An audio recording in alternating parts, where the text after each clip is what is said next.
भगवान कुछ नहीं करते, ये ईश्वर है। रूप नहीं, गुण नहीं, कुछ नहीं करते।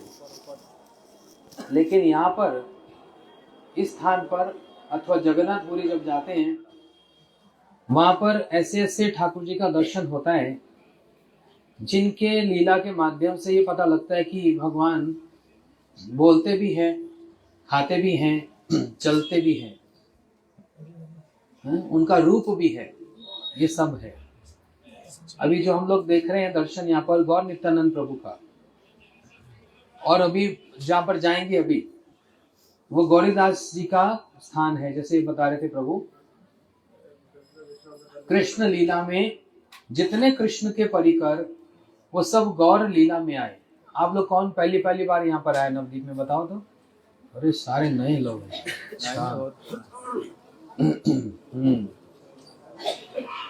महाप्रभु का नाम सुना है ना? जो द्वापर में कृष्ण थे वही कलयुग में क्या बनकर आए? चैतन्य महाप्रभु बनकर आए।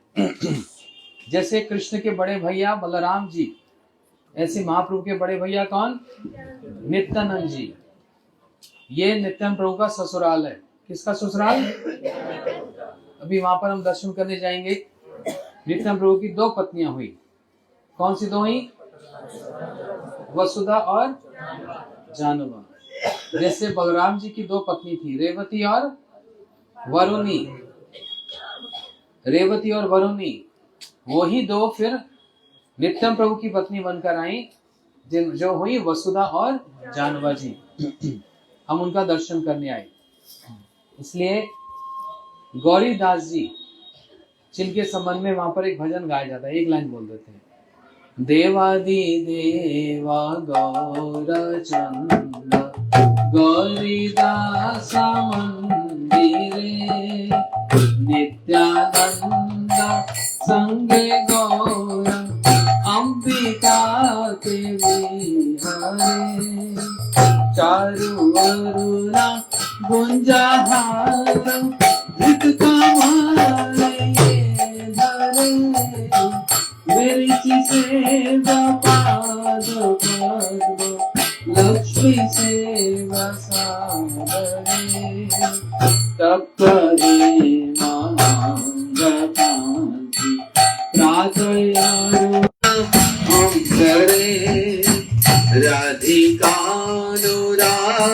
प्रेम भक्ति वांछा जय करे चिसोता गौरचंद आनंदित अंतरे पाषण कंदने नित्यानंद संगे रंगे विहारे नित्यानंद गौरचंद गौरीदास मंदिरे गौरीदास करतयाश सर्व जीवयो धरे।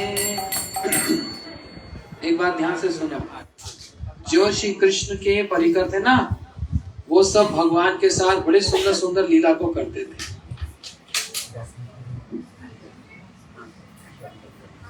बंद कर देंगे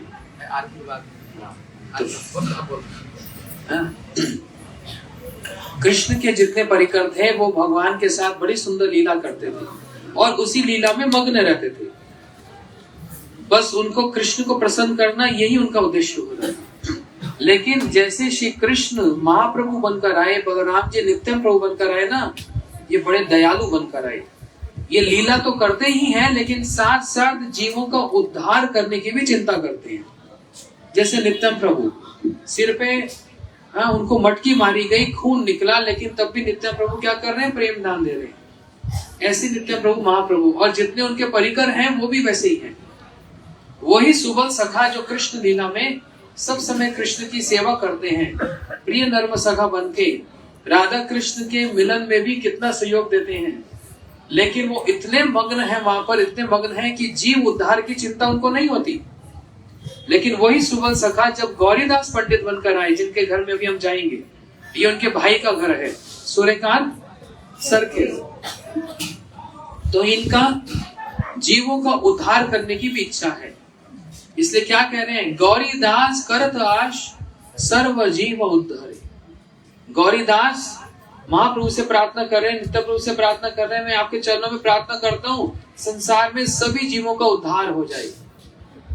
तो हमारी प्रार्थना करने से नहीं होता, जब हमारे आचार्य, हमारे गुरु वर्ग और जब महाप्रभु के परिकर हमारे लिए प्रार्थना करते हैं तब हमारा उद्धार होगा। इसलिए गौरीदास पंडित जी हमारे लिए उद्धार की चिंता करते हैं, हमारे लिए भगवान से प्रार्थना करते हैं। इसलिए गौरीदास मंदिर, श्री गौर नित्य प्रभु वहां पर आए और उनको देखकर गौरीदास पंडित जी बड़े भाव विभोर हुए, उनकी प्रेममयी सेवा करने लगे। और जब ऐसे सेवा हो जाए और ठाकुर जी घर पे आ जाए तो किसका मन हो जाए जाने का और उनको भेजने का। अरे गुरुदेव घर में आ जाए तो क्या इच्छा होती है, इनकी हम सेवा करें। और जब गुरु जी जाने लगते हैं तो सब रोने लगते हैं, मन करता है कि यहाँ रुक जाएं, लेकिन उनको तो जीव उद्धार के लिए स्थान स्थान पर जाना है। ऐसे ही महाप्रभु नित्य प्रभु भी, इनको लीला करनी है, उद्धार करना है, बहुत कुछ है। इसलिए वो एक स्थान पर आकर अपने परिकर श्री गौरीदास पंडित जी की सेवा को ग्रहण करके फिर आगे जाएंगे, कोई और लीला करेंगे। लेकिन जब जाने लगे तो गौरीदास पंडित जी प्रार्थना कर रहे हैं, जाओ मत, जाओ मत, जाना नहीं, आप रह जाओ। लेकिन महाप्रभु नित्य प्रभु कहने लगे, नहीं हमको तो जाना है। अच्छा कल चले जाना, काल ना। जो स्थान का नाम होता है ना, जैसे द्वारका है, रात में मथुरा से द्वारका पहुंच गए सारे। जब मथुरावासी जब द्वारका पहुंच गए तो कहने लगे, भाई द्वारका पूरा इतना बड़ा महल दिख रहा है, द्वार नहीं दिख रहा। द्वार नहीं है, द्वार कहाँ है, द्वार कहाँ है, तो नाम क्या पड़ गया। ऐसे काल ना, जाना नहीं है, लेकिन इनको तो जाना है। इसलिए दोनों जैसे दोनों देखने में दिखते हैं, ठीक वैसे ही दोनों का एक आकृति, एक सुंदर एक रूप बनाया गया, जिनका हम दर्शन कर रहे हैं, यहाँ पर भी कर रहे हैं और वहां पर भी करेंगे। गौर नित्य प्रभु बिल्कुल वैसे के वैसे ही, जब इतना सुंदर रूप बनाया, अब महाप्रभु नित्य प्रभु कहने लगे, अच्छा ठीक है, तो फिर हम रुक जाते हैं, ये विग्रह चले जाएंगे। गौरदास पंडित जी कहने लगे, नहीं, आप दोनों ही रहेंगे, विग्रह भी यहाँ पर रहेंगे, आप दोनों भी यहाँ रहेंगे। बोलते नहीं, एक दोनों में से एक को तो जाना पड़ेगा, तो फिर विग्रह यहाँ रहेंगे, हम जाएंगे।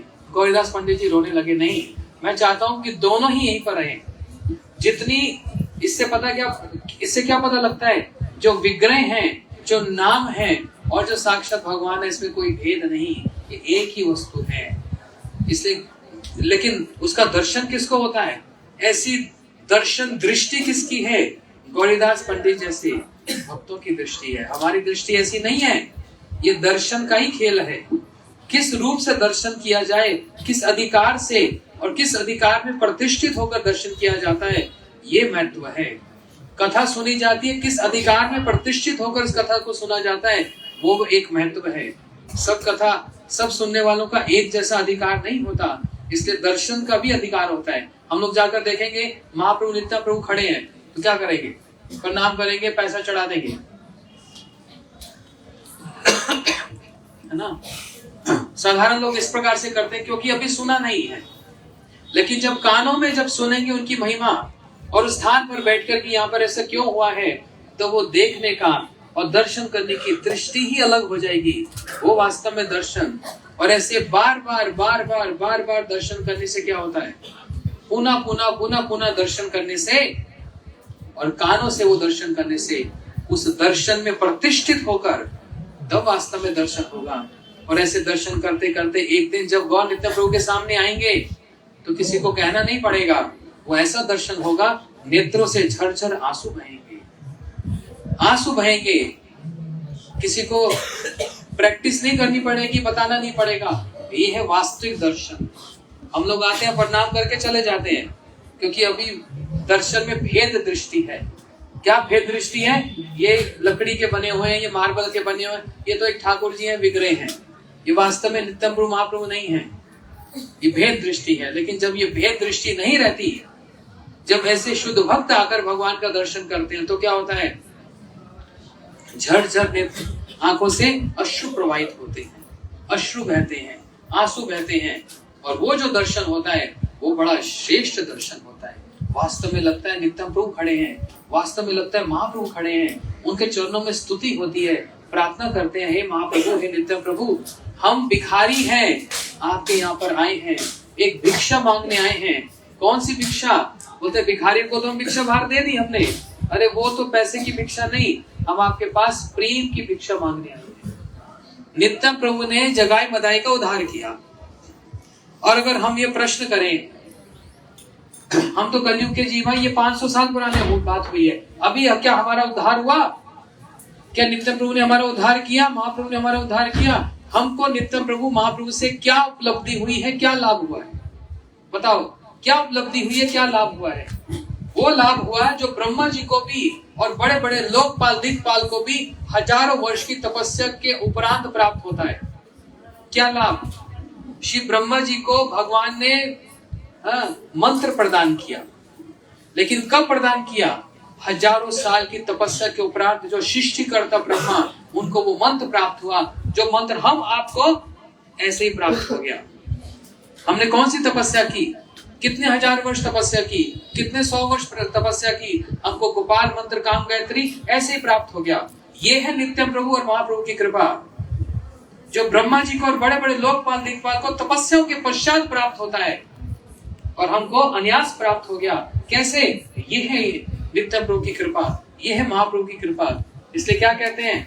दया निताई चैतन्य बोले नाचे अमर पान, नाचे अमर पान, नाचे अमर पान, नाचे अमर पान, नाचे अमर, दया निताई चैतन्य बोले नाचे अमर पान, दया निताई।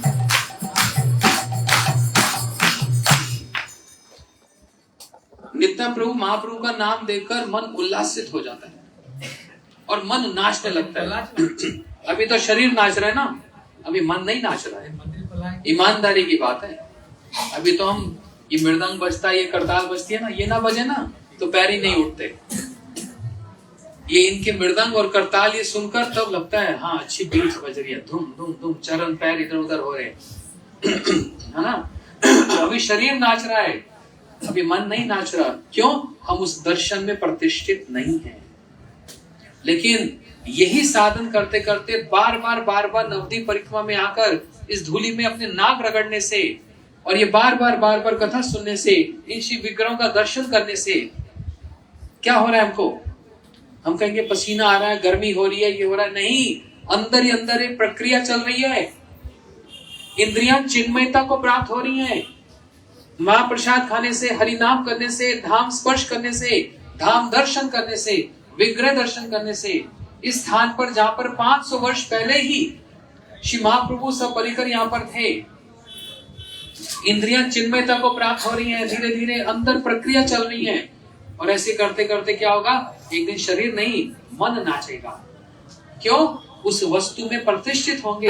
वास्तव में दयालु नित्यम प्रभु कितने दयालु हैं और महाप्रभु कितने दयालु हैं, और उनसे भी ज्यादा दयालु हैं उनका परिकर। राम जी के भी परिकर थे, कृष्ण के भी परिकर थे, लेकिन वो जो परिकर हैं वो अपने प्रभु, अपने इष्ट की सेवा में इतने मग्न हैं, उनको हमारी चिंता नहीं है। उनको हमारी चिंता नहीं है, लेकिन महाप्रभु के परिकर को हमारी चिंता है। इसलिए उन्होंने कहा गौरीदास करत आश सर्व जीव उद्धरे। गौरीदास हमारे लिए प्रार्थना करे, महाप्रभु सारे जीवों का उद्धार कर दो। उद्धार कर दो का मतलब क्या? ये खड़े खड़े वैकुंठ पहुंचा दो, ऐसे पकड़ कर लो भैया। उद्धार का मतलब क्या है? जो वस्तु हमको 1000 लाख साल तपस्या के पश्चात प्राप्त होगी, हमको आराम से प्राप्त हो रही है। ये धाम प्राप्त हो रहा है, ये मंत्र प्राप्त हो रहा है। जो गुरुदेव से हम लोगों ने मंत्र प्राप्त किया, इतनी आसानी से प्राप्त हो गया। ऐसे नहीं, ये नित्यम प्रभु की कृपा है, ये गौर परिकर की कृपा है कि हमको ये सब प्राप्त हो रहा है। यही वास्तव में कृपा है। गौर प्रेमानंदे। हरे कृष्णा।